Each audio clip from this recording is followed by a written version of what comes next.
ایک مرتبہ ایک صحابی تھے جن کا نام انجشا رضی اللہ عنہ. انجشا یہ اونٹوں کا جب سفر ہوتا تھا تو وہ اشعار پڑھتے تھے. ان کے اشعار کی وجہ سے اونٹ تیز چلتے تھے. جب وہ اشعار پڑھتے تھے تو ان کے اشعار سننے کے بعد اونٹوں کے اندر جوش آتا تھا اور اس جوش کے ساتھ اونٹ بڑی تیزی کے ساتھ چلتے تھے. ٹھیک ہے. تو انجشا رضی اللہ تعالیٰ عنہ ایک مرتبہ اللہ کے رسول صلی اللہ علیہ وسلم کے ساتھ سفر میں تھے اور اللہ کے رسول صلی اللہ علیہ وسلم کی بیویاں بھی ان کے ساتھ تھیں اور انجشا رضی اللہ تعالیٰ عنہ اشعار پڑھ رہے تھے اور اشعار پڑھتے وقت اونٹوں کے اندر جوش آیا اور اونٹ بھی بڑی تیزی کے ساتھ چل رہے تھے. تو اس وقت اللہ کے رسول صلی اللہ علیہ وسلم نے کہا اے انجشا آہستہ چلاؤ، تمہارے ساتھ شیشوں کا قافلہ ہے. صحیح بخاری کی روایت. اللہ کے رسول صلی اللہ علیہ وسلم کیا بولے؟ اے انجشا آہستہ چلاؤ، اونٹوں کو اب آہستہ چلاؤ، تمہارے اشعار پڑھ کے اونٹ بھاگنا شروع کر رہے ہیں، تمہارے اشعار سن کر اونٹوں کے اندر جوش آ گیا، اب یہ اونٹ زیادہ تیزی کے ساتھ دوڑ رہے ہیں. حالانکہ یہ اونٹوں کے اوپر کون ہیں؟ عورتیں ہیں، اللہ کے رسول صلی اللہ علیہ وسلم کی بیویاں ہیں. تو اللہ کے رسول صلی اللہ علیہ وسلم نے عورتوں کو مخاطب کرتے ہوئے یہ کہا کہ دیکھو تمہارے ساتھ شیشے ہیں، شیشے. اللہ کے رسول صلی اللہ علیہ وسلم عورتوں کو شیشوں کے ساتھ مشابہت کی.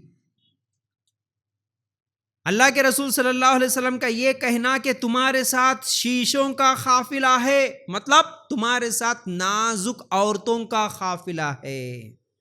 جیسے شیشے کے برتن سے ہم کیسا سلوک کرتے ہیں، کیسا احتیاط کرتے ہیں کہیں وہ ٹوٹے نہ، بڑے احتیاط کے ساتھ ہم اسے اٹھاتے بھی ہیں، احتیاط کے ساتھ پکڑتے ہیں، بڑے احتیاط کے ساتھ اسے کہیں پر رکھنا ہو تو رکھتے ہیں. تو اللہ کے رسول صلی اللہ علیہ وسلم عورتوں کے بارے میں بولے کہ یہ عورتیں شیشے ہیں، شیشے. تو اسلام نے، اللہ کے رسول صلی اللہ علیہ وسلم نے عورت کو یہ عزت دی، یہ مقام دیا، یہ مرتبہ دیا کہ یہ عورت شیشوں کی طرح ہے. یہ بڑی نازک چیزیں ہیں، ان کے ساتھ احتیاط کرنا، احتیاط کے ساتھ سواری بھی کر رہے ہو، سفر بھی کر رہے ہو، بڑے احتیاط کے ساتھ اونٹوں کو چلانا، یہ اللہ کے رسول صلی اللہ علیہ وسلم کا حکم ہے.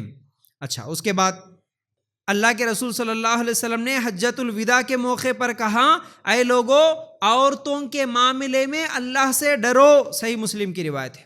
کیونکہ اللہ تعالیٰ نے مردوں کو حاکم بنایا اور عورتوں کو ان کا ماتحت بنایا، تو کہیں اس اختیار کا غلط استعمال کرتے ہوئے مرد عورت پر ظلم کرنے والا نہ بنے.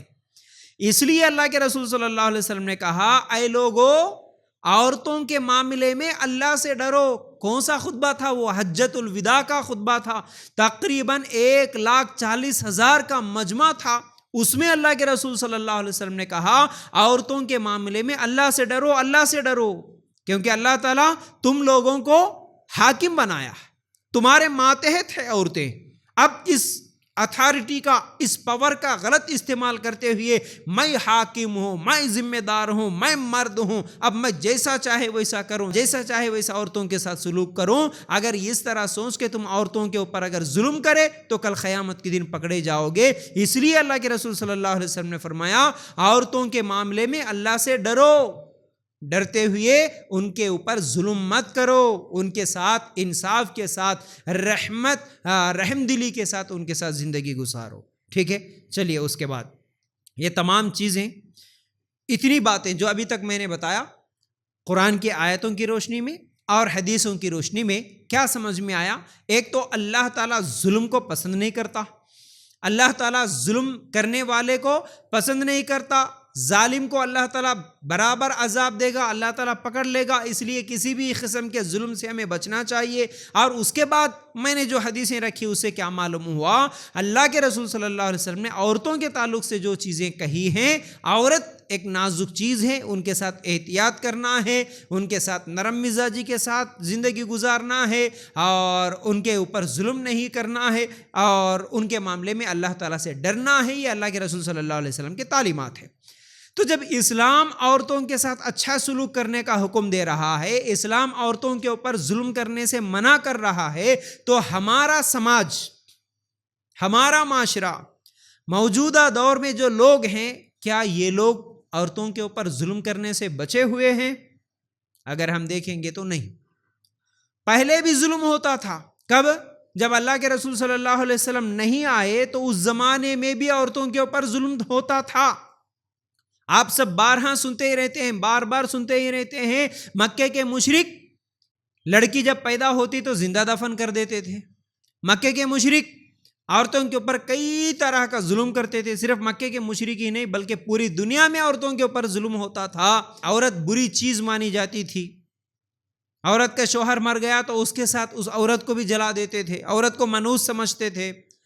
تو بہرحال عورت کے اوپر اللہ کے رسول صلی اللہ علیہ وسلم کے آنے سے پہلے بھی بہت زیادہ ظلم ہوتا تھا، لیکن اللہ کے رسول صلی اللہ علیہ وسلم آنے کے بعد اس ظلم کو ختم کر دیے اور مکے میں عورت کو زندہ رہنے کا حق دیے۔ اس کے علاوہ بہت سارے حقوق اللہ کے رسول صلی اللہ علیہ وسلم دیے عورت کو۔ لیکن آج موجودہ دور میں کیا عورت کو جس طرح انصاف ملنا چاہیے، عورت کے اوپر جیسا رحم ہونا چاہیے، جیسا ظلم نہیں کرنا چاہیے، ویسا آج ہمارا معاشرہ ظلم سے بچا ہوا نہیں ہے۔ اس زمانے کا ظلم کچھ اور تھا، آج کا ظلم کچھ اور ہے، صرف طریقہ بدلا، انداز بدلا، لیکن ظلم تو ہوتا ہی رہتا ہے۔ آج بھی عورتوں کے معاملے میں انصاف نہیں ہو رہا ہے۔ تو اسی لیے میں نے جیسا کہ پہلے بتایا، آج میرے اس ٹاپک کو لینے کا، آپ لوگوں کے سامنے یہ باتیں رکھنے کا اصل مقصد یہی ہے کہ جب ہم برائی کو دیکھیں تو کم از کم زبان سے بولنے والے بنیں۔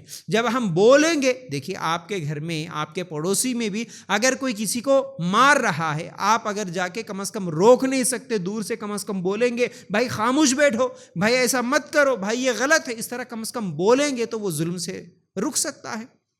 لیکن جب ہاتھ سے بھی نہیں روکیں گے، زبان سے بھی نہیں بولیں گے، تو پھر کیا ہوگا؟ وہ ظلم کرنے والا ظلم کرتے ہی چلے جائے گا۔ اسی لیے آج ہم بول رہے ہیں، اس لیے کہ جہاں کہیں بھی، جس گھر میں بھی عورتوں کے اوپر ظلم ہو رہا ہو، تو وہ لوگ اس ظلم سے بچیں۔